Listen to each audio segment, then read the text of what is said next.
میں کراچی سے بات کر رہا ہوں، محمد نبی دستاری۔ میرا سوال یہ ہے کہ جمعہ فرض ہے یا واجب، اور دوسرا سوال یہ ہے کہ اپنے بعض لوگ صرف 2 فرض پڑھ کے نا واپسی چلے آتے کرتے، جو سنتیں ہوتی ہیں 4 سنتیں وہ نہیں پڑھتے، اگر نہیں پڑھی تو پھر گناہ گار ہوگا یا نہیں ہوگا؟ جمعہ بہت تاکیدی فرض ہے، ظہر کا جو فرض ہوتا ہے نا اس سے بھی زیادہ اس کی تاکید ہے جمعے کی۔ البتہ یہ کہ جمعہ کی جو یہ حیات ہے نا مخصوص، تو یہ جمعہ سب کے لیے ضروری نہیں ہوتا۔ مثلا عورت جمعہ نہیں پڑھے گی، وہ ظہر پڑھے گی۔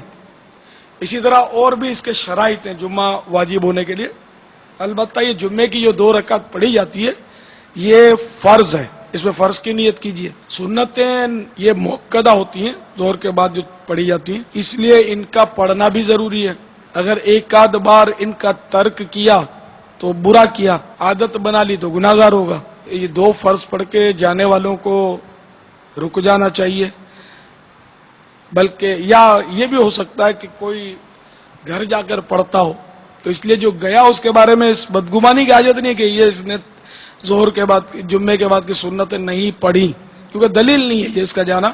گھر پڑھ سکتے ہیں، بلکہ گھر پہ پڑھنا افضل ہے۔ باپا کی بارگاہ میں علاقہ داتا نگر سویت سوزے مرشد اور مکی صوبہ کے تمام اسلامیوں کا سلام بھی میری طرف سے قبول فرمائیں۔ وعلیکم السلام۔ یہ سلام دینے کا انداز بھی جو ہے نا اس پر بھی جیرا ہو۔ یہ عام طور پر ہوتا ہے کہ آپ کو ہمارے سارے علاقے والوں نے سلام بولا ہے، خیر انہوں نے بولا یہ نہیں کہا، انہوں نے کہا کہ سلام قبول فرمائیے۔ عام طور پہ ایسا ہوتا ہے کہ علاقے والوں نے بولا نہیں ہوتا، تو اب اگر کہے گا کہ ہمارے علاقے والوں نے آپ کو سلام بولا ہے اور اسے کسی ایک نے بھی نہیں بولا، جب تو یہ جھوٹ ہوا ظاہر ہے، جبکہ بولا ہی نہیں ایک نے بھی۔ دوسری صورت یہ کہ ہمارے علاقے والوں کی طرف سے سلام قبول کریں، اس میں شاید بچت ہو جائے کہ اس نے یہ جملہ نہیں بولا کہ آپ کو کہا ہے، اس میں سلام قبول کریں۔ تو جب تک بولے نہیں نا کوئی تو سلام بولنا نہیں چاہیے، اس میں جھوٹ کا خطرہ ہے۔ ویسے میں جب بارگاہ رسالت میں حاضر ہوتا تھا تو ظاہر مجھے اتنے لوگ سلام بولتے تھے کہ جس کی انتہا نہیں۔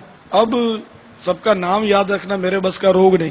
اب بہت سے ایسے ہوتے ہیں کہ جو بولتے نہیں، اب یہ بھی یاد نہیں کہ بھئی یہ انہوں نے بولا کہ نہیں بولا، یار اس نے تو بولا تھا، اس نے پتہ نہیں بولا کہ نہیں بولا۔ کیونکہ ہر فرد یہ چاہتا ہے کہ بارگاہ رسالت میں سلام عرض کیا جائے، لیکن توجہ اس کی ہوتی نہیں بولنے کی، بولنے کا ذہن نہیں ہوتا۔ اب جیسے مدینے جو جا رہا ہے تو اس کو ہم لوگ عام طور پہ بولتے دعا کرنا، بولتے بھی دعا کرنا بولتے، سلام پیش کرنا یہ دعوت اسلامی والے تو عام طور پہ بولتے ہوں گے، لیکن عام آدمی کم بولتے ہیں کہ میرا سلام بولنا، یا آپ بھی نہیں بولتے تو بولا کریں۔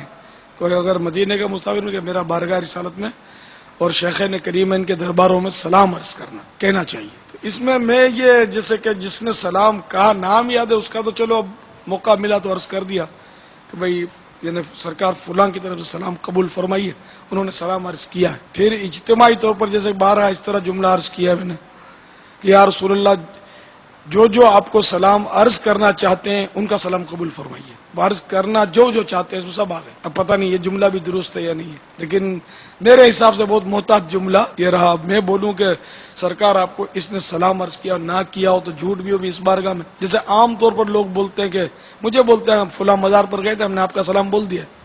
اب میں چپ ہو جاتا ہوں، میں کیا کروں، میں نے آپ کو کہا تو نہیں تھا۔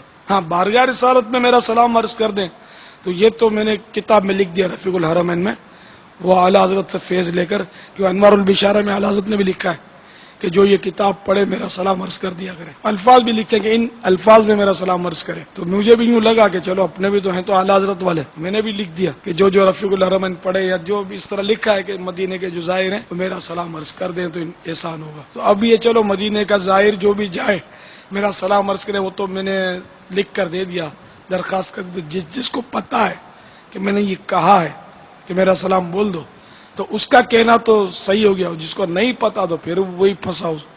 اگر یہ جملہ کہتا ہے کہ آپ کو سلام بولا ہے تو یہ غلط ہو جائے گا نا۔ یا میں یہ عرض کر دوں کہ آپ جہاں جہاں درباروں پہ حاضری ہو میرا سلام عرض کر دیں، تب تو صحیح ہو جائے گا۔ کہا نہیں ہے تو صحیح نہیں ہوگا، جس کو کہا اس کے لیے صحیح ہوگا، دوسرے کے لیے صحیح نہیں ہوگا کہ وہ میری طرف سے تمام درباروں پر سلام عرض کرے۔ اللہ عقل سلیم دے اور مدنی سوچ دے کہ بندہ بازو کا نیک کام سمجھ کر کرتا ہے، لیکن وہ کام نیک نہیں ہوتا بلکہ وہ شبہات سے بھرپور ہوتا ہے، اور بعض اوقات تو گناہ بھرا ہوتا ہے، بظاہر نیک ہوتا ہے لیکن وہ غلط ہوتا ہے، جھوٹ ہوتا ہے۔ جھوٹ بول کر تو آج کل چندہ لینے جاتے ہو اتنے جھوٹ بولتے ہیں، بہت تجربہ اس کا۔ تو کسی کو انفرادی کوشش کرتے تو کئی جھوٹ بول دیتے ہیں اس میں، یا خوشامد میں ایسا مبالغہ کرتے ہیں کہ جھوٹ میں جا پڑتا ہے۔ اس کی مثالیں یہ غیبت کی تباہ کاریوں میں دی ہوئی ہیں کہ انفرادی کوشش میں کتنے جھوٹ بولتے ہیں، کتنے گناہ ہو جاتے ہیں، مدنی قافلے کے لیے تیار کرتے کرتے کتنے جھوٹ بول دیتے ہوں گے جن کی تربیت صحیح نہیں ہوئی۔ غیبت کی تباہ کاریاں جو ہے اس کو پڑھیں اور اس میں طریقہ کار سیکھیں، کس طرح انفرادی کوشش کرنی چاہیے